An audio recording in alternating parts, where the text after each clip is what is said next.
बिस्मिल्लाहिर्रहमानिर्रहीम। अस्सलाम वालेकुम। Kaif one financial accounting and reporting one का लेक्चर वन, सारा कुछ ही वन आज चल रहा है। ठीक है, ये हम स्टार्ट करते हैं। मेरा नाम उमैर है जी, और आप लोगों का नाम भी आहिस्ता आहिस्ता मुझे याद हो जाएगा इंशाल्लाह, जो दो चार हो सके। बाकी फ़िलहाल तो इससे ज़्यादा इंट्रोडक्शन हम सब्जेक्ट का कर लें तो ज़्यादा बेहतर है। ठीक है, तो financial accounting and reporting one, introduction to accounting सब पढ़ के आए पीआरसी में ना। ऐसा ही है? कोई ऐसा बच्चा भी है जिसकी एग्जामिशन हो, एग्जामिशन वाला को बैठा हो? अच्छा, गुड। 3 हाइब्रिड में, हाइब्रिड वाले भी जवाब दिया करें, मेरे काफ़ी करीब हैं, मुझे नज़र आ रहे हैं। अच्छा, हैं एग्जामिशन वाले, एग्जामिशन। चलें चलें, ठीक है। आप लोग क्लास के बाद भी मुझे मिल लीजिएगा इन केस अगर आपको कोई मशवरा चाहिए हो या मैंने को मशवरा देना हो तो। ठीक है, अच्छा जी। ICAP ने आपके इस सिलेबस को, इंट्रोडक्शन टू अकाउंटिंग में आपकी बेसिक्स अकाउंटिंग की बन चुकी हुई हैं अल्हम्दुलिल्लाह। हमने उससे आगे इन चीज़ों को लेकर चलना है, लेकिन मेरी एक अप्रोच रहेगी, मैं बिल्कुल स्टार्ट में ही बता दूं कि जो आपका इंट्रो का टॉपिक यहाँ मेरे पास ज़्यादा यूज़ होना है वो मैं आपको थोड़ा बहुत खुद पढ़ाऊँगा। जैसे एक्रूवल्स का एक टॉपिक है, हर जगह ही घुसा होगा आपके इस FR 1 के अंदर, तो उस पर हम 2 से ढाई दिन लगा देते हैं, कभी 3 दिन भी लग जाते हैं। फिर बैड एंड डाउटफुल डेट्स है, आप 5-6 दिन लगा के पढ़ के आए हैं। 5-6 दिन तो नहीं लगा सकेंगे हम यहाँ पे, लेकिन वही आधा लेक्चर या एक लेक्चर उस पर भी लगेगा। इसी तरह से जो छोटी छोटी चीज़ें हैं, जैसे ट्रायल आपके सिलेबस में था, वहाँ पर आप पढ़ के आए होंगे, जैसा भी आपने पढ़ा होगा, तो थोड़ा बहुत उसकी नो हाउ भी देना ज़रूरी होगी। यहाँ पे कुछ टॉपिक्स के अंदर हम ट्रायल बहरहाल यूज़ कर रहे होते हैं। ठीक है, तो बहरहाल किसी न किसी हद तक मैं उसकी रिवीजन आप लोगों को करवाऊँगा इंशाल्लाह। लेकिन उसके बावजूद भी कुछ एग्जामिशन वाले होते हैं बच्चे जिनके कॉन्सेप्ट्स वीक होते हैं, उनके लिए फिर कोई जो है वो इंट्रो के किसी आपके असातिज़ा में से किसी के जो है वो लेक्चर्स थोड़े से कम करके अलग करके रख दिए जाएंगे, ताकि आपको रिवीजन करनी पड़े तो कोई 10-12 घंटे के अंदर आप वो रिवीजन कर सकें। लेकिन ये सिर्फ उन बच्चों के लिए होगा जिनकी इंट्रो एग्जाम्ट है, बाकियों को ज़रूरत नहीं है। खामखा अपने आपको मुसीबत में नहीं डालना। ठीक है, अच्छा। ICAP ने आपके इस FR 1 के सब्जेक्ट को 3 ग्रिड्स के अंदर बांटा हुआ था। हर चीज़, हर सब्जेक्ट यहाँ पर 3 ग्रिड्स में ही डिस्ट्रीब्यूटेड होता है। ठीक है, प्रिपरेशन ऑफ फाइनेंस। अच्छा, ये जो चीज़ है ना, ये मैं पिछली बार भी भूल गया था इसको उड़ाना, कोई ज़रूरत नहीं है इसको यहाँ पे लिखने की। ये तो बस ICAP लिख देता है कि इतने आवर्स होने चाहिए, इतने थोड़े ही लगते हैं, बहुत ज़्यादा लगते हैं। ठीक है, तो खैर चलें, इसको छोड़ें। टीचिंग आवर्स ये मेरा डिपार्टमेंट है, ये आपने नहीं सोचना। ठीक है, आपने इसको देखना है। प्रेपरेशन ऑफ फाइनेंशियल स्टेटमेंट्स की जो वेटेज है 35 से 45 नंबर की है। कॉन्सेप्चुअल फ्रेमवर्क और इंटरप्रिटेशन ऑफ फाइनेंशियल स्टेटमेंट्स 20 से 30 नंबर का, और अकाउंटिंग फॉर फाइनेंशियल ट्रांजैक्शंस 30 से 40। बहुत सी चीज़ें, बहुत से नाम ऐसे होंगे जिनका आपको नहीं पता लग रहा होगा, कोई मसला नहीं है। वो नाम यहाँ पर एक टॉपिक का लिखा होगा, वो टॉपिक पूरा पूरा हमने पढ़ना है इंशाल्लाह। आहिस्ता आहिस्ता आपको उसकी समझ आती जाएगी। ठीक है, असल में जो मैं आपको कह रहा था कि इंट्रो की रिवीजन आपको करवानी पड़ेगी, सबसे ज़्यादा जो वो यूज़ होती है वो आपकी इसी टॉपिक के अंदर होती है, जो ग्रिड A के अंदर पड़ा हुआ है। ये ग्रिड A की वेटेज आपकी जो है ये 35 से 45 मार्क्स की है। ठीक है जी, इसमें जो आपका पहला टॉपिक आपको नज़र आ रहा है वो है करेक्शन ऑफ एरर। है कोई आपका मतलब कोई इंट्रोडक्शन है इससे, करेक्शन ऑफ एरर से? ऐसा कोई नाम सुना हुआ है इंट्रो के अंदर? इंट्रो के अंदर नहीं है मेरे ख्याल से, है ना? थोड़ा बहुत कहीं पे वो फाइनल अकाउंट्स के अंदर correct rectification, original wrong rectify, कोई मसला नहीं। खैर है इंशाल्लाह, जो नहीं पता था तो इंशाल्लाह अब पता लग जाएगा। ठीक है, तो ये करेक्शन ऑफ एरर है। Statement of changes in equity है, अकाउंटिंग, ये IS 8 का एक्सटेंडेड है लंबा सा नाम है इसका। स्टेटमेंट ऑफ कैश फ्लोज है, और अकाउंटिंग फॉर NPO। 35 से 45 नंबर का ये ग्रिड है। ठीक है, इसी तरह से अच्छा, ये मैंने जो है वो चैप्टर्स ICAP की स्टडी टेक्स्ट वाले यहाँ पर लिखे हुए हैं, और किताब के अंदर भी यही है। एक इम्पॉर्टेंट बात जो बताना भूल गया, किताब जो है वो इंशाल्लाह इस वीक के अंदर आ जाएगी, और जब तक नहीं आती किताब, तो जितनी नोट्स की ज़रूरत है, जो क्वेश्चन हमने करने हैं, बेसिकली बेसिक्स से मैंने आपको उठाना है इंट्रो की। फिक्स एसेट्स एंड डेप्रिसिएशन जो आप चैप्टर पढ़ के आए, वो एक स्टैंडर्ड है IAS 16, उसको हमने अब तफसील से पढ़ना है, तो बुनियाद से ही उठाऊँगा आपको। लेकिन जाहिर सी बात है, आपने डिस्पोजल नहीं पढ़ा, तो हम इस वीक के अंदर डिस्पोजल भी पढ़ चुके होंगे, लेकिन उठना हमें बुनियाद से ही पड़ेगा। जाहिर सी बात है, मैं को हवाओं में तो नहीं चल सकता आपके साथ। तो बहरहाल किताब इंशाल्लाह इस वीक के अंदर आ जाएगी। तो किताब में से ही मैंने कोई नोट्स या जो क्वेश्चंस हैं वो निकाल के आपको हैंड आउट दे दिया हुआ है। इंशाल्लाह उम्मीद तो बड़ी है कि इस वीक में ये काफ़ी होगा, कोई ज़्यादा चीज़ें ज़रूरत पड़ी तो फिर मैं हैंड आउट दे दूँगा, ठीक है भाई। इसको एक तो 26 पे कर दो, परेशान हो रहे हैं, या 23 पे कर दो और ऊपर कर दो इनको, सीधी हवाएं इनको लग रही हैं, इन बीमार हुए होने, मौसम भी गड़बड़ हो रहा है। अच्छा, तो ये एक ग्रिड है। अभी आपको मैं सारी इसकी वेटेज वगैरह तफसील से दिखाता हूँ, ठीक है। ये करेक्शन ऑफ एरर बड़ा इंपॉर्टेंट टॉपिक है, ये भी हर जगह पे घुसा होगा, आपको नज़र आएगा। ये IAS 8 के साथ भी मिक्स होता है, इसका अपना सवाल लाजमी आ रहा होता है। Statement of equity 2 attempts 3 attempts पहले तक तो इसका अपना सवाल आ जाया करता था, लेकिन जब से ये अगला चैप्टर आया है जो पहले FAR 2 में होता था, ICAP चेंज करता रहता है ना, जैसे अब आप लोगों ने फिर सुना होगा स्कीम फिर चेंज हो रही है, अभी तकरीबन 1 साल लग जाना है, आप ज़्यादा परेशान ना उसको लेकर, लेकिन उसमें भी यही अकाड़ पिछाड़, इसको 2 को 1 कर दो, 1 को 2 कर दो, ये चलता रहता है, ठीक है ना। तो सिलेबस थोड़ा बहुत चेंज होता है। तो ये FAR 2 से जब यहाँ पर आया था तो उसके आने के बाद फिर ये दोनों मिक्स होकर ही आते हैं। एनीवेज आगे आपको मैं पैटर्न इसका सारा दिखाता हूँ। कैश फ्लोज इस दफ़ा भी इसका सवाल 16 या 18 नंबर का आ चुका है, आता है। अकाउंटिंग फॉर NPO, ये आपने पहली बार सुना होगा, नॉन प्रॉफिट ऑर्गेनाइजेशन। आपने प्रॉफिट सीकिंग ऑर्गेनाइजेशन की अकाउंटिंग सीखी थी इंट्रो के अंदर, यहाँ पे आपको नॉन प्रॉफिट ऑर्गेनाइजेशंस की भी अकाउंटिंग सिखाई जाती है। दूसरा ग्रेड जो है इसके मार्क्स ज़रा कम ही है, 20 से 30 नंबर का है, लेकिन 20 से 30 नंबर कम नहीं है।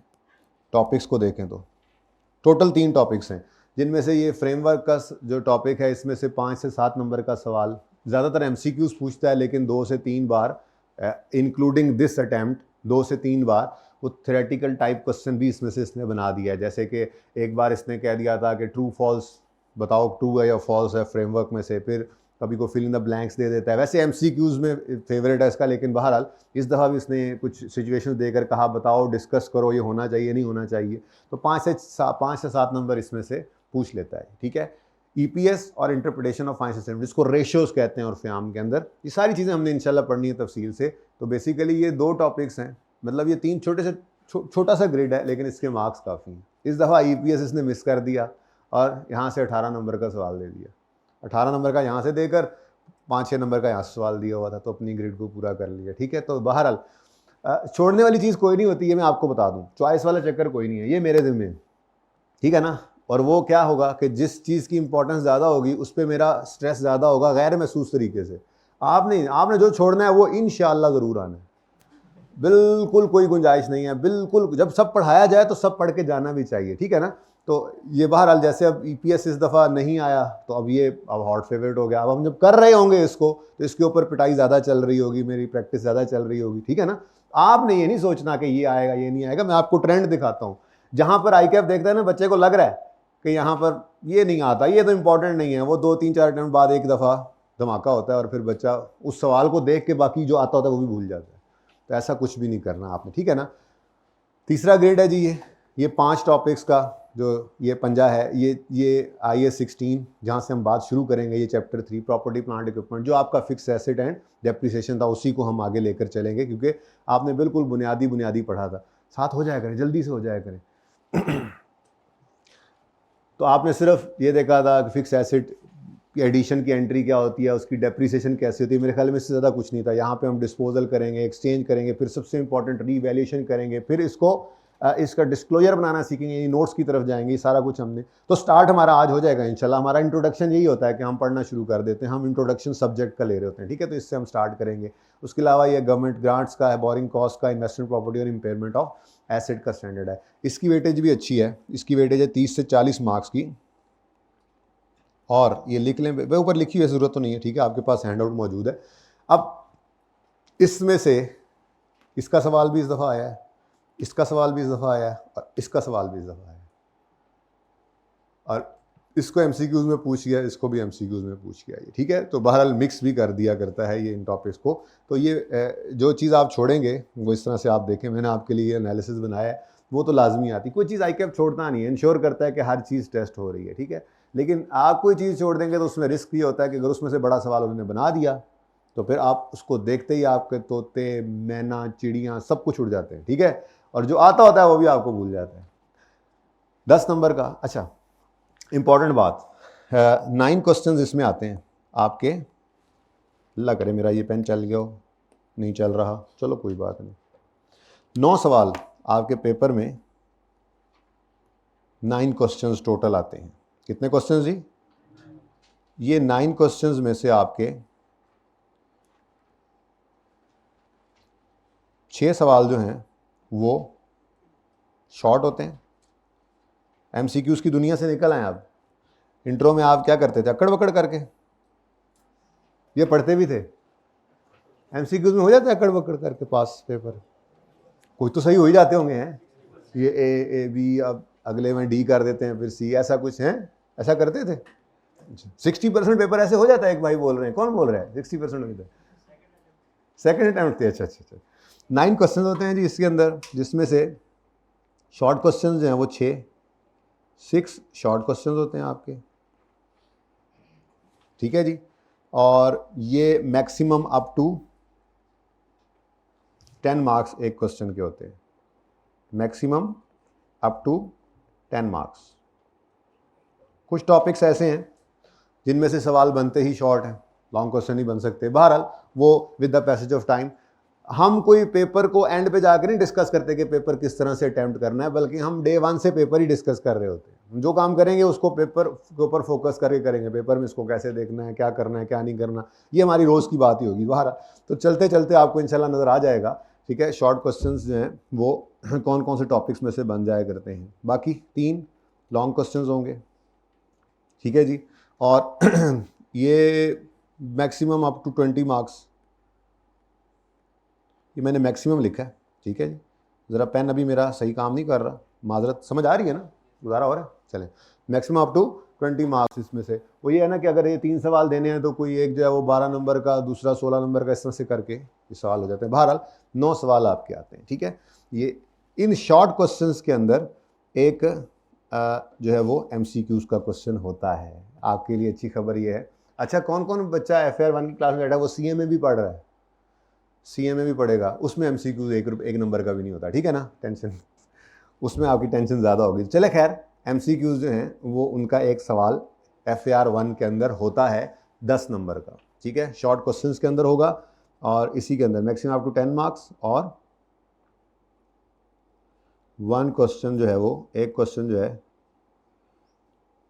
MCQs का, ठीक है जी। तो यही आपको ट्रेंड भी नज़र आएगा। तो ये आपके पेपर का पैटर्न है, ठीक है भाई। देखो, जहाँ पे पहुँचना है हमने बात तो हम वहीं से शुरू करेंगे ना, पेपर में क्या आना है, क्या सिलेबस है, किस तरह से चलना है, ठीक है। तो फिर हर टॉपिक के अंदर भी हमारी यही अप्रोच रहेगी, हर टॉपिक के अंदर हम इसी तरह से काम लेकर चलेंगे कि ये टॉपिक है, इस टॉपिक के अंदर इस तरह से ICAP जो है वो इतने टाइप के क्वेश्चंस करता है, और फिर उसकी हम प्रैक्टिस करेंगे। फिर उसके अंदर टेस्ट में आपकी पिटाई होगी, फिर करते करते इंशाल्लाह पिटाई होते होते ICAP में उम्मीद है आप फिर बच जाएंगे, ठीक है। तो 9 क्वेश्चंस, ठीक है, 6 शॉर्ट क्वेश्चंस, 3 लॉन्ग क्वेश्चंस। और शॉर्ट क्वेश्चंस में एक MCQ का सवाल होता है। मैंने ये MCQs को अलग कर दिया यहाँ पर, आप देखिए, आपको हर अटैम्प्ट में ये 6 अटैम्प्ट्स का डाटा है। इससे पीछे जाने की जरूरत नहीं है, क्योंकि इससे पीछे सिलेबस चेंज था। इससे पीछे IFRS 15 एक स्टैंडर्ड है, रेवेन्यू का FAR 2 में चला गया, वो यहाँ होता था। IS 8 नहीं होता था, जो यहाँ पर आ गया था। एक कॉस्ट अकाउंटिंग का एक चैप्टर होता था, वो यहाँ पे होता था। तो अगर इससे पिछला कोई सब पर्चा आप पूरा करना चाहें तो नहीं करिएगा, ठीक है, क्योंकि जब आप करेंगे तो आप कहेंगे ये क्या, हमें तो समझ ही नहीं आ रही है, ये तो पढ़ाई नहीं हुआ हमने, असल में सिलेबस चेंज हो गया था, ठीक है ना। मेरे ख्याल में 6 पेपर्स काफ़ी हैं। अगर आप फुल फ्लैज पर्चा करना चाहें तो ये 6 अटैम्प्ट्स आपके सामने हैं, इसका पूरा पर्चा आप सॉल्व कर सकते हैं अगर करना चाहें तो, ठीक है जी। एक तो अभी तक सेटिंग ही नहीं हो रही मेरी। तो अगर आप गौर फरमाएं तो हर अटैम्प्ट के अंदर आपको ये 10 नंबर के MCQs मिल रहे हैं, ठीक है। ये मैंने इस तरह से लिखा हुआ है, जैसे अब स्प्रिंग 22 के अंदर IS 20 में से 4 नंबर के MCQs आए थे, 3 MCQs थे। तो ये 1+2+1 का मतलब ये है, जो आपके पास हैंडआउट भी मौजूद है, ठीक है। और ठीक है, ऑनलाइन वाले भी जाग रहे हों, पता नहीं, शायद ये सो रहे हों। अच्छा, तो ये आप जिन सवालों को नीचे लॉन्ग क्वेश्चंस में ले जाता है, फिर MCQs के अंदर दूसरे जो रह जाते हैं उनकी कसर यहाँ पर निकाल दिया करता है ICAP, ठीक है। छोड़ आप कुछ भी नहीं सकते, और छोड़ना वैसे बहुत रिस्की है ना। आपने जो छोड़ा है उसमें से अगर सवाल बन गया बड़ा, तो फिर आप बिल्कुल फ्लैट हो जाते हैं, बहुत बड़ा मसला है। और ज़रूरत नहीं है ना, हमारी प्रोफेशनल स्टडीज़ के अंदर कोई चॉइस तो होती नहीं है। तो जब पढ़ाया सब कुछ जाता है तो फिर पढ़ना भी सब कुछ ही चाहिए, ठीक है। जिस चीज़ पे स्ट्रेस कम करना है और जिस पे ज़्यादा करना है वो काम उस्ताद का होता है, वो आपका काम नहीं है, ठीक है। आपको बस जो करवाया जाए, जितना करवाया जाए, आपने वो कर लेना है चुप करके, ठीक है, अच्छे बच्चों की तरह। अच्छे बच्चों की तरह, ठीक है जी। तो ये आपके पास ट्रेंड अब रिसेंट जो आया है मैं इसको लेकर चल रहा हूँ, ठीक है। रिसेंट के अंदर आपको उसी तरह से 10 नंबर के MCQs मिले, IS-20 का एक, IS-23 का एक MCQ 2 नंबर का। फिर स्टेटमेंट चेन इक्विटी के अंदर इस दफ़ा उसने IS-8 को मिस कर दिया, सवाल ही नहीं दिया, पहली बार का फिर से बाद ऐसा हुआ, एक बार पहले भी हुआ था खैर। तो यहाँ से आपको ये MCQ नज़र आ रहे हैं, IS-8 का, EPS का और ये स्टेटमेंट चेन इक्विटी का, ठीक है। जो टॉपिक इसने नीचे सवालों में मिस किए वहाँ पे MCQs आ गए। खैर, इंपॉर्टेंस का अंदाज़ा आपको होगा इन चीज़ों से। पहली ग्रेड के अंदर मैंने आपको कहा था कि आपके ये 5 टॉपिक्स हैं। अब करेक्शन ऑफ एरर, जिसमें बच्चों को FAR 1 में पता नहीं क्यों मसला आता है, उसकी वजह बहरहाल यही होती है कि इंट्रो की कुछ बेस जो है वो ज़रा कमज़ोर होती है। तो कोशिश मैं यही करूँगा कि जो इंट्रो की चीज़ें आएँ उनको जो है वो, जिनकी तो बेस अच्छी होगी उनको रिवीजन से ही उनका काम चल जाएगा, और जिनकी बेस थोड़ी सी कमज़ोर होगी उनके लिए जो है वो होपफुली मैं कल एक पर्चा सा बना के दे दूँगा, और किसी एक जगह पर फेसबुक, उस पर फेसबुक कह रहा हूँ, ये क्या होता है, यूट्यूब होता है, इससे ऊपर ना एक चैनल बना के वो 8-10 घंटे का जो काम होगा वो उनके लिए रख दूँगा, लेकिन सिर्फ उन्हीं बच्चों के लिए जिन बच्चों का थोड़ा सा जो एग्जाम्शन वाले हैं, जो वाकई समझते हैं कि मैं बस ऐसे ही अकड़ बकड़ करके आया हूँ, तो उनके लिए। वरना बाकी सब बच्चे जो है ना, अवेलेबल कर दीजिए ना कोई चीज़, तो सबको वहम होता है, नहीं नहीं मेरा भी कमज़ोर है, तो वो टाइम ज़ाया करते हैं, ठीक है ना। तो इंशाल्लाह फिर उनके ऊपर बात कर लेंगे। तो ये करेक्शन ऑफ एरर इंपॉर्टेंट क्यों है? एक अटैम्प्ट गलती से मिस हुई है सिर्फ, इस अटैम्प्ट के अंदर स्प्रिंग 23 के अंदर फिर उसने MCQ ज़रूर पूछा होगा। स्प्रिंग 23 के अंदर आप देखें तो 1 नंबर का, अच्छा सब MCQ भी एक ही है। खैर चलें, एक अटैम्प्ट ऐसी थी जिसके अंदर उसने मिस किया, वरना 8 नंबर का सवाल तकरीबन, बल्कि 8 नंबर का ही सवाल आ रहा है। इस अटैम्प्ट के अंदर भी 8 नंबर का सवाल करेक्शन ऑफ एरर का आया। आसान टॉपिक है, बोझ बस डाल लेते हैं आप लोग, समझ नहीं आती, ठीक है। बहरहाल स्टेटमेंट चेन इक्विटी, जैसे मैंने आपको अर्ज़ किया कि इस अटैम्प्ट से पहले तक स्टेटमेंट चेन इक्विटी अलग सवाल आता था क्योंकि IS-8 नहीं था, लेकिन जब से ये भाई साहब तशरीफ़ लाए हैं, आप गौर फरमाएं तो ये कंबाइन होकर ही सवाल आ रहा है इनका, ठीक है। एक अटैम्प्ट ऑटम 22 इन्होंने छोड़ दी थी और ऑटम 24 छोड़ दी, यानी कि अब आपके अटैम्प्ट में इंशाल्लाह नहीं छोड़ेगा, लाजमी आएगा सवाल। और सवाल देख लें, 9 नंबर का, 15 नंबर का, 7 नंबर का, 20 नंबर का, तो बहुत इंपॉर्टेंट टॉपिक है अगेन ये, ठीक है। ये आपको बताता रहेगा, याद दिलाता रहेगा ये पहली क्लास वाला ये जो हैंड आउट है, कि आपने कोई भी चीज़ छोड़नी नहीं है। कैश फ्लो का टॉपिक है, 8 नंबर का, 15 नंबर का, 18 नंबर का, इस दफ़ा फिर 18 नंबर का आ चुका है, 2 अटैम्प्ट मिस हुए। Accounting for NPOs her attempt में आ रहा है, एक अटैम्प्ट मिस की थी उसने, इस दफ़ा भी 10 नंबर का सवाल आया है। तो अब वेटेज जो है वो 35 से 45 की है, ठीक है। और आप गौर फरमाएं तो तकरीबन जो है वो लोअर साइड पे, इस ग्रेड के अंदर ये लोअर साइड के ऊपर रह रहा है, ठीक है। अगली आपकी सबसे छोटी ग्रेड, जिसमें से आप बड़ी आसानी से मार्क्स ले सकते हैं, वो है आपकी फ्रेमवर्क, EPS और इंटरप्रिटेशन रेशियोज, ठीक है। इसके अंदर मैंने जैसे आपको अर्ज़ किया कि ये फ्रेमवर्क जो है ये थ्योरेटिकल, ये बिल्कुल एंड पे करवाया जाता है और 1.5 लेक्चर इस पे लगता है। हमारा लेक्चर चूँकि 2 घंटे का है, तकरीबन 1 घंटा 50-55 मिनट हम पढ़ लिया करेंगे इंशाल्लाह, तो 1-2 लेक्चर, 1.5 लेक्चर कर लें, इस पर इतना ही लगता है, और ये मोर देन इनफ होता है यार। इसमें से आपके मार्क्स कितने आ रहे हैं? 7 नंबर का, 4 नंबर का, और इस दफ़ा भी 6 नंबर का इसमें से आया। बाकी MCQs में काफ़ी रेगुलर है ये फ्रेमवर्क को लेकर। उसके अलावा EPS बहुत पाबंदी से आता रहा, 8 नंबर का, 15 नंबर का, 10 का, 10 का, 17 का, इस बार सरप्राइज मिस कर दिया उन्होंने, ठीक है। रेशोज कभी कभार मिस हो जाता है, एक बार हुआ था मिस, लेकिन इस दफ़ा फिर 16 नंबर का आया। तो ये बी ग्रिड को ICAP इसमें भी फॉलो कर रहा है। आप देखें 20 से 30 नंबर की ग्रिड दी हुई है और बिल्कुल उसी के अंदर ही जो है वो ICAP इसको लेकर चल रहा है, ठीक है। ये 5 टॉपिक्स जो हैं बेसिकली देखा जाए तो हाँ, ये 5 टॉपिक्स ही हम सबसे पहले करेंगे, ये 5 टॉपिक्स ही हम सबसे पहले करेंगे, और इन पे तकरीबन भी हमारे अराउंड 45 लेक्चर्स लगेंगे। तकरीबन हम 105 से 110 लेक्चर्स तक पढ़ेंगे टोटल अपने इस कोर्स में। 105 से 110 लेक्चर्स, दिन गिन लेना भाई, ठीक है ना। अब लेक्चर वो पार्ट है, मैं हर लेक्चर को 2 पार्ट्स में ऑनलाइन वालों के लिए तोड़ता हूँ। जैसे ये लेक्चर 1 है ना, तो पार्ट 1 और पार्ट 2 होगा, यानी कि हम वो तकरीबन 50-55 मिनट्स पे उसको ब्रेक कर देते हैं, ठीक है। कभी कभार आपको पार्ट बी, यानी कि किसी दिन में थोड़ा एक्स्ट्रा पढ़ना पड़ जाए करेगा जोहर के बाद, साथ साथ हम करते रहेंगे, ताकि एंड पे कोशिश ये करनी है ना कि 31 जनवरी को सिलेबस एंड हो जाए, क्योंकि आप लोगों को पूरा 1 महीना चाहिए। अब फरवरी वाला महीना वैसे भी इस दफ़ा भी अल्हम्दुलिल्लाह 31 जुलाई को टारगेट बनाया था, तो मेरे ख्याल में 31 जुलाई 1 अगस्त तक हो गया था, लेकिन इस दफ़ा तो चैलेंजेस बहुत ज़्यादा थे, 2 आदद ईदें और आशूरा की भी छुट्टी, तो काफ़ी मसले मसाइल थे। इस दफ़ा वो मसले ज़रा कम ही हैं, ठीक है। तो इंशाल्लाह होपफुली हम 31 जनवरी तक इसको आराम से सुकून से कर लेंगे, लेकिन 105 से 110 लेक्चर्स तक आपने जहन में रखना है कि ये हमने करने हैं। तो उसमें से तकरीबन कोई 45 से 50 के करीब लेक्चर्स जो है वो इस पोर्शन पे ही लगते हैं। इस पोर्शन की वेटेज भी 30 से 40 मार्क्स की है, यानी कि अगर आप परसेंटेज निकालें तो इतने ही परसेंट मार्क्स के भी बनते हैं। और आप अगर गौर फरमाएं तो इसमें भी ICAP अपनी ग्रेड के हिसाब से ही चल रहा है, बेहतरीन उसको फॉलो कर रहा है, ठीक है। अब इसके अंदर अगर आप देखें तो इसमें गवर्नमेंट ग्रांट का टॉपिक इस दफ़ा नहीं उसने अलग से टेस्ट किया, ठीक है। बोरिंग कॉस्ट नहीं किया। IAS 16 फिर 16 नंबर का आया हुआ है। ये जो मैंने आपको टॉपिक आज शुरू करवाना है, एक तो इसकी इंपॉर्टेंस ये है कि इसका अपना सवाल आता है। मैं आपको बार बार कह रहा हूँ, इसको तकरीबन हमें 20 दिन लगेंगे, 20 से 22 दिन तकरीबन लग जाते हैं इस पर।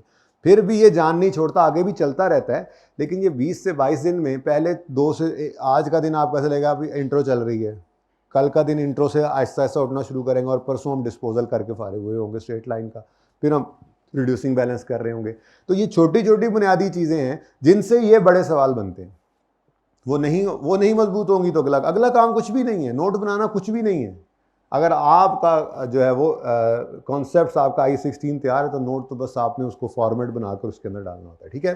तो मैं कहना ये चाह रहा हूँ, IAS 16 सबसे इंपॉर्टेंट टॉपिक है आपके इस FAR 1 का। उसकी वजह आप रेगुलरली देखें, इसका अपना सवाल आ रहा है। 18 नंबर का सवाल सिर्फ इसका आया था, 20 नंबर का इसके साथ मिक्स करके, ये मिक्स होते, ये पांचों, इनको मैंने पंजा जो बोला है ना, ऐसे नहीं बोला, ठीक है ना। ये 5 मिक्स होते हैं, ये 5 IAS 16 का नोट होगा, उसमें ये भी डाल सकता है एडजस्टमेंट, ये भी इसकी एडजस्टमेंट डाल सकता है, इसकी भी एडजस्टमेंट डाल सकता है, ये मिक्स होकर आपके सामने आया भी है, ठीक है। लेकिन सबसे इंपॉर्टेंट टॉपिक मैं समझता हूँ FAR 1 का आपका IAS 16 इसलिए है, इसका अपना सवाल आ रहा है, ये भी इसका अपना ही सवाल है। 17 नंबर 8 नंबर का इसको अलग कर दिया, 13 इसको अलग कर दिया, मौजूद है ये, ठीक है। और इस दफ़ा भी 16 नंबर का इसमें से और 8 नंबर।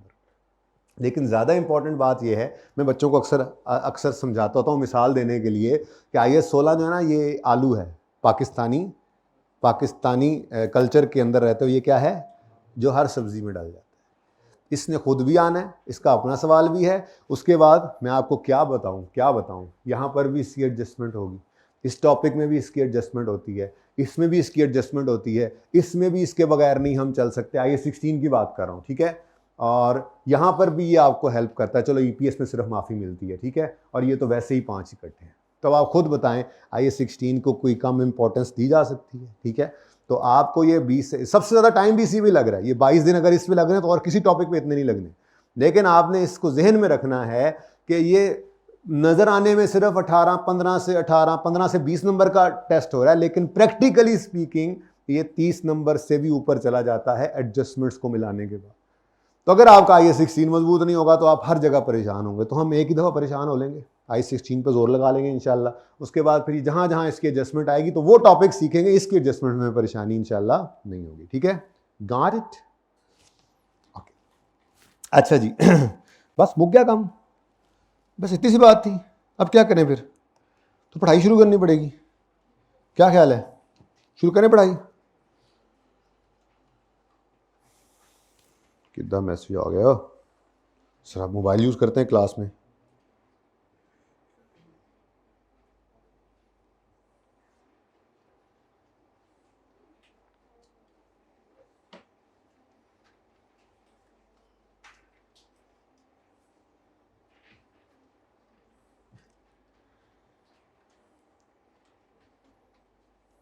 अच्छा जी, चलें जी, अब फिर मेरे ख्याल में पढ़ाई शुरू करते हैं। अच्छा, मैंने जैसे आपको अर्ज़ किया, हम स्टडी मटेरियल क्या यूज़ करेंगे।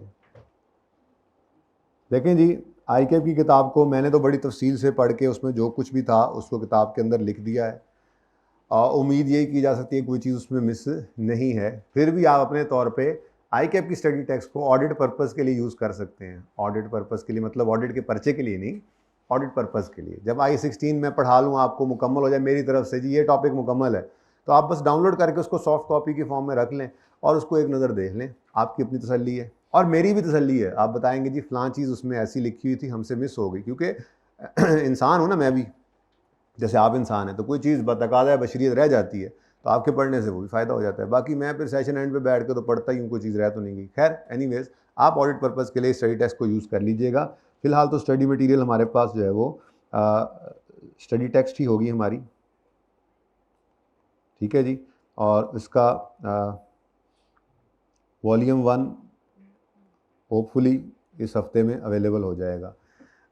कोई ख़ास चेंज नहीं है इसमें, सिलेबस क्योंकि चेंज नहीं है, ठीक है। इसमें चेंज ये हुआ करती है पिछली दफ़ा से इस दफ़ा में कि एक तो आपकी जो रीसेंट अटैम्प्ट, पिछली जो अटैम्प्ट गुजरी है उसका सलूशन, उसका पास पेपर जो है वो ऐड होता है, और कोई करेक्शन, अगर कोई गलती रहेगी जो किताब में तो उसकी करेक्शन करवाई जाती है। तो अगर किसी के पास पुरानी बुक है तो साथ नया बच्चा बैठा हो तब भी काम चल जाएगा, कोई सफ़ा थोड़ा बहुत आगे पीछे हो तो, बाकी कोई ऐसा मसला नहीं है। लेकिन अभी क्रिसेंट की जो बुक है उसका वॉल्यूम 1 जो नया है वो प्रिंट होने में अभी ये वीक लग जाएगा, ठीक है।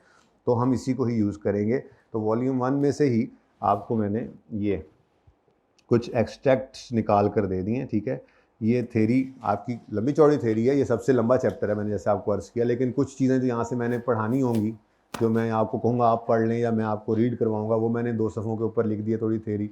और ये कॉन्सेप्ट बिल्डिंग क्वेश्चंस हैं, ये बेसिकली लेक्चर नोट्स की तरह से होते हैं, ये आपके पास पेपर नहीं है, ठीक है।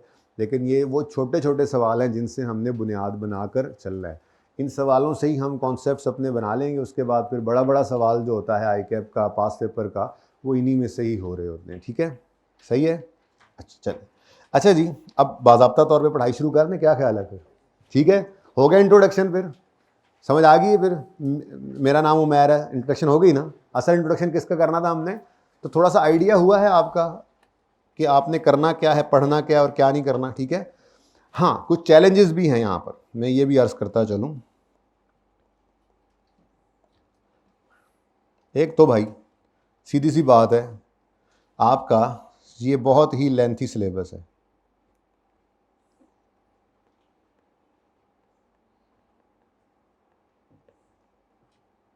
तो अब क्या करें, इसका सिलेबस लेंथी है तो क्या करें, क्या करना चाहिए? छुट्टी नहीं करेंगे, कोशिश करेंगे, ठीक है, छुट्टी नहीं करेंगे। लेंथी सिलेबस है तो कोशिश करेंगे कि हमारी छुट्टी ना हो। और 105 से 110 लेक्चर्स का मतलब ये है कि हमने हर लेक्चर में तकरीबन पौने 2 घंटे तो पढ़ ही लेना है। चलो 5 मिनट आपके साथ गपशप लगाई, 5 मिनट पहले कुछ थोड़ा सा स्लो हो गए, लेकिन इफेक्टिवली पौने 2 घंटे तो हम पढ़ ही रहे होंगे। तो हिसाब आप खुद ही लगा लें इंशाल्लाह। आई कैप की इसीलिए मैंने कहा ना कि इसको छोड़ें, इसको साइड पे कर दें, तो ये तो 130 घंटे में क्या हो सकता है, कुछ भी नहीं हो सकता, ठीक है। तो हम अपने हिसाब से, मैंने आपको ऐसे अर्ज़ किया कि हम जो है वो तकरीबन 105 से 110 लेक्चर्स करेंगे। तो हम कोशिश करेंगे कि हम इस लेंथी सिलेबस को, और ज़्यादा इंपॉर्टेंट चीज़ों के ऊपर ज़्यादा फोकस रहेगा और कम इंपॉर्टेंट चीज़ों के ऊपर, लेकिन ये डिसाइड करना किसका काम है? ये आपका, आपका नहीं यार, मेरा। अच्छा, उसके बाद दूसरी चीज़ क्या होती है जी, दूसरा मसला ये होता है जी कि इसका पेपर भी बड़ा लेंथी होता है। अब लेंथी पेपर का क्या करें? अच्छा मैं लिख दूँ ज़रा, साथ साथ चलें। इसके लिए हम क्या करेंगे जी, फोकस करेंगे ऑन इम्पॉर्टेंट एरियाज़, ठीक है जी। लेकिन एरियर सुना हुआ है? अच्छा, फोकस करेंगे इंपॉर्टेंट एरियाज़ पे, लेकिन इसका कतन ये मतलब नहीं है कि हम कुछ भी छोड़ेंगे। इंशाल्लाह हम कुछ भी नहीं छोड़ेंगे, कुछ भी नहीं छोड़ेंगे। लेकिन वो आपका मसला नहीं है, वो मेरा मसला है, इसलिए मैंने कहा ये डिपार्टमेंट मेरा है, ठीक है। बस आपने क्या करना है, जितनी बात मैंने इसमें की थी, कोशिश करेंगे हम छुट्टी नहीं करेंगे। तो आपने कोशिश ये करनी है। वैसे तो इस दफ़ा ईदें नहीं है, वरना पिछले सेशन में तो ये मुसीबत भी होती है कि अगर 3 छुट्टियाँ दो तो एक इधर से एक उधर से मिलानी है, 4 दे दो तो एक उधर से एक उधर से मिलाएंगे, तो मतलब बच्चा काबू ही नहीं आ रहा होता। तो कोशिश आपने ये करनी है, आप रेगुलर लें, बाकी क्लास में आ जाए इंशाल्लाह, बाकी अल्लाह ने चाहा तो पढ़ा दूंगा मैं, ठीक है। आप आ जाएं एक दफ़ा, ठीक है, तो फिर अल्लाह ने चाहा तो बाकी काम हो जाएगा। लेकिन आपको घर से लाना मेरे ज़रा मुश्किल हो जाएगा, एक एक हॉस्टल में जाके गश्त करना, एक एक को निकाल के लाना, एक एक के घर जाना, वहाँ से लेकर आना, तो मेरे लिए काफ़ी मुश्किल हो जाएगा।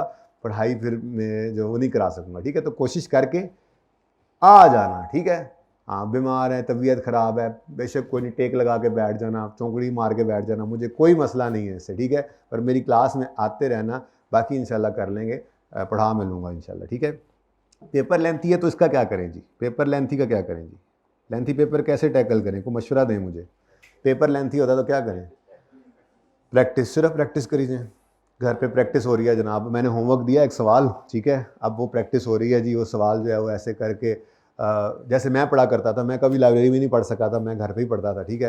तो 2 तकिए पीछे लगे हुए हैं, एक तकिया टांगों के नीचे भी दिया हुआ है, ऐसे नीम दराज होके ऐसे करके मैं पढ़ रहा हूँ, साथ चाय का कप भी पड़ा है, इस तरह मोबाइल भी पड़ा हुआ है, एक सिप चाय का लिया, मोबाइल उठा के मैसेज देखा, जवाब भी दे दिया दोस्त को, ठीक है, और साथ सवाल भी हो रहा है, ऐसे होगी प्रैक्टिस, है ना।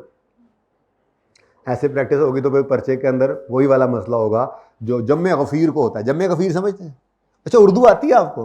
उर्दू भी पढ़ाऊंगा थोड़ी थोड़ी, ठीक है जी। तो एक जम्मे गफ़ीर को एक मसला होता है, सर पेपर पूरा नहीं होता, सर टाइम कम था, सर पेपर पूरा नहीं हुआ, ठीक है। तो मसला क्या है, कभी ज़िंदगी में ख़ुद को टाइम बाउंड किया ही नहीं प्रैक्टिस करते हुए। तो आपके लिए घर पे बैठे हुए ऐसे ही कोई सवाल भी जो है ना वो बगैर टाइम बाउंड के प्रैक्टिस नहीं होगा, ठीक है। तो आपने इस लेंथी पेपर लेंथी पेपर है, लेकिन उसकी प्रैक्टिस जो है वो डे 1 से ही हमने क्या करनी है, और ये एक आदत होनी चाहिए आपकी, ये ज़िंदगी की एक आदत होनी चाहिए आपकी कि आपने उसको प्रैक्टिस को टाइम बाउंड करना है। यानी मैं बताता हूँ कैसे, पहले मैं लिख दूँ ज़रा थोड़ा सा लिख लें, टाइम बाउंड प्रैक्टिस करेंगे हम, ठीक है जी। अब टाइम बाउंड प्रैक्टिस का मतलब क्या है, मिसाल के तौर पे आपको 10 मार्क्स का एक सवाल आया, मैं पेपर की बात नहीं कर रहा, मैं होमवर्क की बात कर रहा हूँ, ठीक है। होमवर्क में से छोटे सवाल हैं, मैं कोशिश करता हूँ उनमें भी मार्क्स लगा दूँ ऐसे ही आपको, ताकि आपकी आदत रहे, वरना जैसे ही आप पास पेपर से मूव कर जाएंगे तो वहाँ पे तो आपको मार्क्स मिलेंगे ही, ठीक है। तो मार्क्स जितने भी हैं उसको 1.8 से मल्टीप्लाई करेंगे आप, क्योंकि अब आप इंट्रो में नहीं रहे, ठीक है। इंट्रो के अंदर तो MCQs थे ना, ठीक है, वहाँ पे भी शायद आप करते हो इस तरह से कि हर MCQ को, 1 नंबर का MCQ है तो उसको 1.8 में नहीं करते थे, चलें कोई नहीं, अब बहरहाल आपको ये करना पड़ेगा। देखें, आपके पेपर को सॉल्व करने के जो 15 मिनट रीडिंग टाइम यहाँ पे मिलता है आपको, 15 मिनट ना पहले इंट्रो में मिलता था, नहीं, यहाँ पे ना 15 मिनट आपको रीडिंग टाइम मिलता है, फिर 3 घंटे में आपने सवाल पर्चा करना होगा। तो 15 मिनट रीडिंग टाइम को क्या करना है वो इंशाल्लाह मैं आपको आहिस्ता आहिस्ता बताऊंगा, बल्कि ये तो एंड पे बताया जा सकता है, नॉर्मली एंड पे बताता हूँ उस 15 मिनट का क्या करना है। लेकिन असल में तो हमारा फोकस क्या है, जो 3 घंटे हमने खेलना है, ठीक है।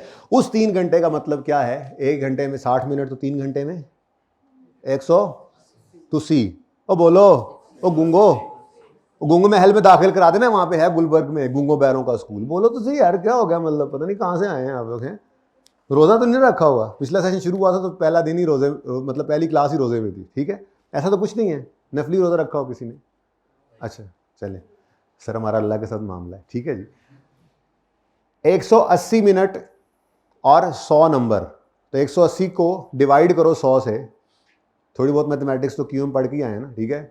तो कितने, एक मार्क के कितने मिनट बने, 1.8। तो ये है बस आपके पास एक टूल जिससे आप इस मसले को हल कर जाओगे। अगर नहीं ये काम करोगे तो बेटा ये मसला, और ये बात मैं आपको बता दूं, ये आपने तकरीबन 3 महीने गुजरने के बाद, जब आखिरी 2 टॉपिक्स चल रहे होंगे ना, 3.5 महीने गुजरने का, आखिरी महीने 3 मतलब ये जनवरी का महीना चल रहा होगा, 10-12 तारीख होगी, और फिर जोक दर जोक आ रहे होंगे, सर समझ नहीं आती, सर सवाल करते हैं, सर टाइम में पूरा नहीं हो रहा, सर टेस्ट में सवाल आता है, सर वो टाइम में पूरा नहीं होता हमसे, वो टाइम ऊपर लग जाता है। मसला क्या है भाई, डे 1 पे एक बात बताई थी कि आपका पेपर लेंथी होना है, और ये झलक आपको टेस्ट में भी नजर आएगी। भाई टेस्ट किसके लिए प्रिपेयर कर रहा है, आपको पेपर के लिए कर रहा है ना। अब टेस्ट आपको प्लेट में रख के दे दिया जाए, सब कुछ जो पढ़ाया जाए वही, ये टेस्ट में नहीं छेड़खानी चलेगी।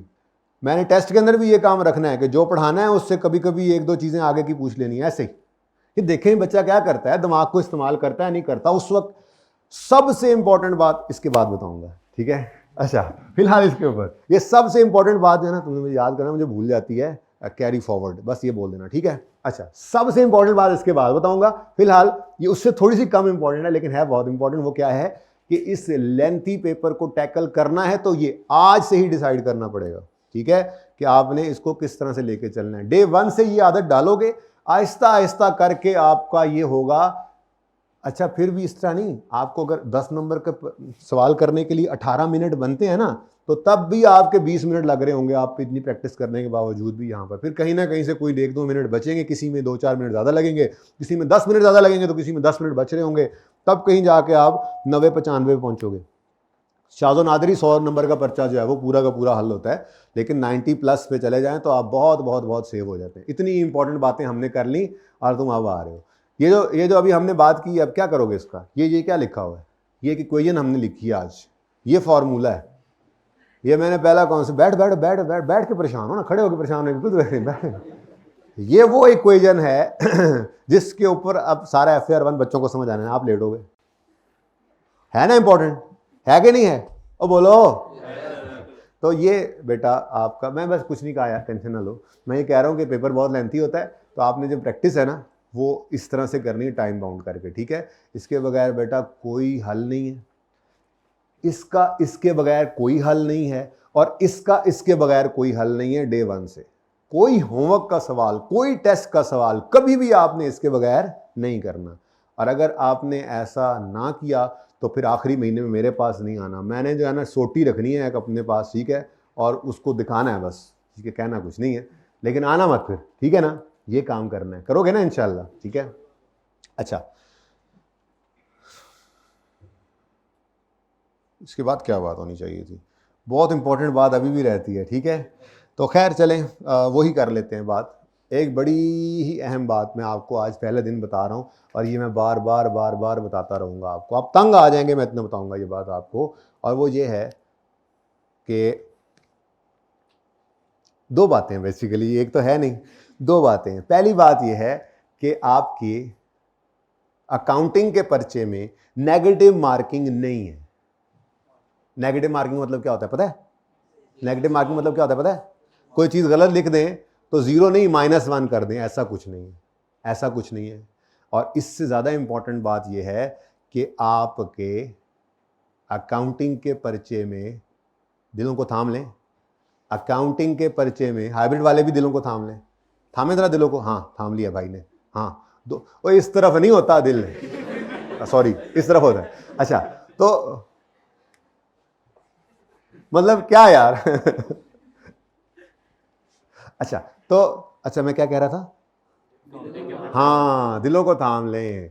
आपकी अकाउंटिंग के पर्चे में कैरी, बाकियों का मुझे नहीं पता, बाकियों में वैसे ही होगा, लेकिन अकाउंटिंग के, मैं तो अकाउंटिंग के पर्चे पढ़ाता हूँ ना, अकाउंटिंग के पर्चे के अंदर आपके कैरी फॉरवर्ड मार्क्स नहीं कटते। एक मिसाल से समझाता हूँ, ये आज इसलिए समझा रहा हूँ कि आज आपको ये बात दिमाग में बिठा लेनी चाहिए, पास होना अकाउंटिंग के पर्चे में सबसे आसान है। अगर आप किसी पर्चे में पास हो सकते हैं ना सबसे आसानी से, तो वो ये पर्चा है। उसकी वजह मैं मिसाल देता हूँ। डेप्रीसिएशन का नाम सुना हुआ है? अभी बताता हूँ, आज मैंने वैसे तो पढ़ाना है भाई। कितनी देर हो गई है? 40 मिनट हुए हैं। कितनी देर, कितने बजे तक क्लास है ये? हाँ ठीक है, 10 मिनट बाद आपने पार्ट 2 शुरू करना है, ठीक है ना? मैं वैसे मिसाल ले रहा हूँ, इंशाल्लाह पढ़ते हैं। मैं आपको एसिड भी याद कराऊंगा क्या होता है, मैं आपको डेप्शन भी याद कराऊंगा, मैं आपको मेथड भी, सब कुछ इंशाल्लाह वो न्याज से उठेंगे। लेकिन चले थोड़ा बहुत नो हाउ तो है। किस किसने डेप्रीसिएशन का नाम सुना हुआ है? नाम किसने नहीं सुना हुआ? गलत सवाल, किसने नहीं सुना हुआ है? तो नहीं कोई? नहीं, मैं छेड़ना मत ऐसी बातों पे, मैं दिल पे ले जाता हूँ ऐसी बातें। मिसाल के तौर पर आपका एक एसिड है, उसकी कॉस्ट है 100 रुपये, ठीक है? उसकी रेजिडुअल वैल्यू है 10 रुपये, और उसकी लाइफ है 4 साल, ठीक है? अब आपने इसको डेप्रीशिएट करना था, ठीक है? इसकी डेट ऑफ परचेज है 1 अप्रैल 10, ऐसे मिसाल के तौर। अब आपने 1 अप्रैल 10 को ये एसिड ख़रीदा, कॉस्ट है इसकी 100 रुपये। अब आपने इसको 31 दिसंबर 10 तक डेप्रीशिएट करना था। अब स्ट्रेट लाइन मेथड में कहता हूँ कितना बनता है? 45, कितना नहीं, 45 ने हाफ, 22.5 मिसाल के तौर पे। ये गलती है, 22.5 ही बनता है ना वैसे। इसका आंसर 22.5 है ना? बोलो, बता दो, कैलकुलेटर निकाल लो यार, क्या उल्ली लग जानी है उनको बैग में पड़े पड़े। कैलकुलेटर नहीं लाए हुए? कौन कौन नहीं लाया कैलकुलेटर? इंट्रोडक्टरी क्लास है, हाथ खड़ा करें। शर्म आनी चाहिए आप लोगों को, इतना टाइम है हमारे पास। हम पहले जो मैं सबके नाम पूछूंगा, हाँ जी कहाँ से आए, कहाँ से ताल्लुक है आपका, एफएससी में कितने मार्क्स आए, बीएससी में कितनी अटेम्प्ट्स लगी, अच्छा गुड। कुछ भी यार सोच के आ जाते हैं आप। करेक्ट है वो, लेकिन ये करेक्ट नहीं है। क्यों करेक्ट नहीं है? क्योंकि क्योंकि ये सारा कुछ पढ़ेंगे। मैं वैसे एक आपको बात बताना चाह रहा हूं कि वो आज अगर आपके दिमाग में बैठ गई तो इंशाल्लाह आप लाजमी है पास हो जाएंगे, आसानी से पास होंगे। ठीक है, गलती क्या है? अच्छा चलो ठीक है ठीक है ठीक है ठीक है ठीक है। अच्छा वैसे मुझे इसी का आंसर दो, बस मुझे इसी का आंसर दो। बल्कि यूं करो, एक बात है, इसको कर लो 12% और ये रिड्यूसिंग बैलेंस मेथड लगा रहा हूं मैं। ठीक है, मेरा दिल कर रहा है, कोई मसला? अब ये ना कहना कि जी मैं ये निकालने ना बैठ जाना, ये सही नहीं होगा। ठीक है ना, वो फार्मूला से निकलता है। ठीक है ना, मैं बस एक छोटी सी बात बता रहा हूँ प्लीज़ जी। तो 100 इंटू 10% कितना बना? 12%। ओके सॉरी सॉरी ठीक जी, 12 बन गया। चलो अच्छा, आगे आंसर क्या आया बोलो? 88। उसके बाद फिर 31 दिसंबर 11। अब ये क्योंकि रिड्यूसिंग बैलेंस है, शायद आपको याद हो आंसर 12 आंसर। अच्छा अब मिसाल के तौर पे इतना काम मैंने करना था, मिसाल ले रहा हूं, इतना काम करना था और मैं मिसाल ले रहा हूं 5 नंबर थे इसके। ठीक है, 5 नंबर कैसे थे? जिसने कॉस्ट सही लिखी उसको 1 नंबर मिलेगा, जिसने डिडक्शन सही निकाली उसको 1 नंबर। मैं मिसाल ले रहा हूं, जिसने बुक वैल्यू सही निकाली उसका 1 नंबर, फिर डिडक्शन, ऐसे मिसाल के तौर पे कह रहा हूं। ठीक है, अब हुआ क्या है?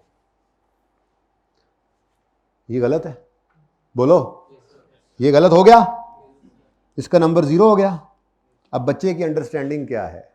अगर ये गलत हुआ है तो इसकी वजह से बुक वैल्यू भी गलत है, और फिर उस बुक वैल्यू पे डेप्शन निकाली तो वो भी गलत है, और फिर अगली बुक वैल्यू भी गलत है, और फिर अगली भी, और फिर अगली भी, और फिर सारा सवाल गलत है। सिर्फ यहां पर 9/12 नहीं किया तो तबाह दे FAR 1। तो फिर भाई मैं भी यहां ना खड़ा होता। ठीक है, और भी यहां पर जो लोग आपको पास नजर आते हैं वो भी नजर ना आते, ऐसा कुछ नहीं है। यहां पे हो गई पिनलाइज, आई कैप ने यहां पे कर दिया, बिल्कुल क्लियर इंस्ट्रक्शन है इसके ऊपर। अब उसके बाद ये गलत डेप्रीसिएशन है ना, कॉस्ट में से इसको माइनस करके जो आंसर आया वो बुक वैल्यू है, ये फॉर्मूला सही था, इसका नंबर मिलेगा। फिर ये बुक वैल्यू उठा के बैलेंस शीट के फेस पे ले गए, हालांकि बुक वैल्यू गलत है क्योंकि डेप्शन गलत है, लेकिन वहां पर लिखने का अगर आधा नंबर है तो वो आधा नंबर मिलेगा।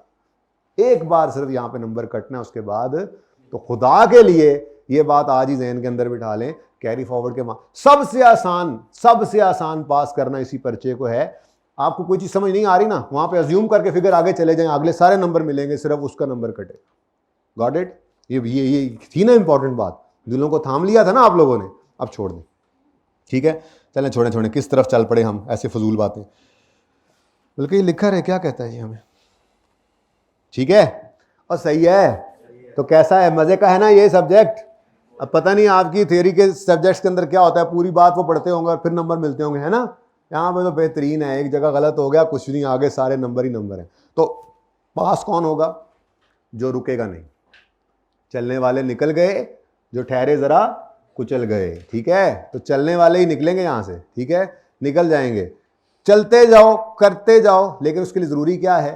पढ़ा सब हो और ये प्रैक्टिस से बार बार गुजरे हों। हर हफ्ते टेस्ट होता है यहाँ पे। अब हर हफ्ते टेस्ट होने का मतलब, और इसी अप्रोच के ऊपर चेक करवाया जाता है, बिल्कुल इसी अप्रोच पे चेक करवाया। और आई कैप की क्लियर इंस्ट्रक्शंस हैं।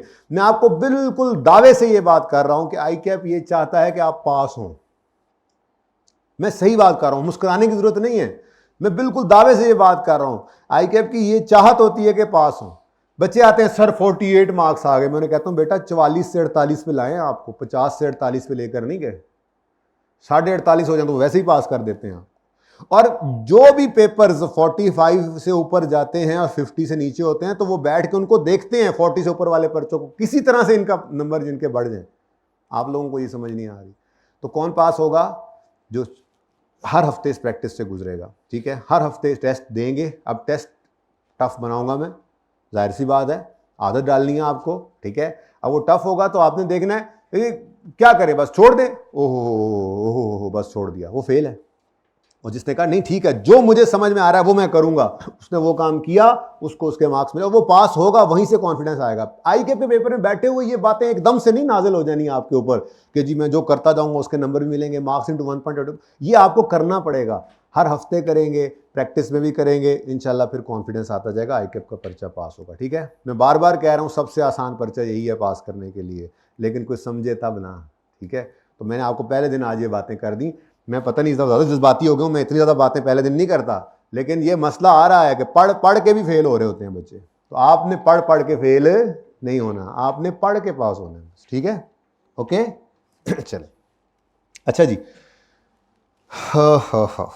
चलें जी, फिर मेरे ख्याल में अब पढ़ाई शुरू करते हैं। ठीक है, बाज़ाब्ता तौर पे आप पार्ट 2 शुरू कर लें यार, अब क्या हो सकता है।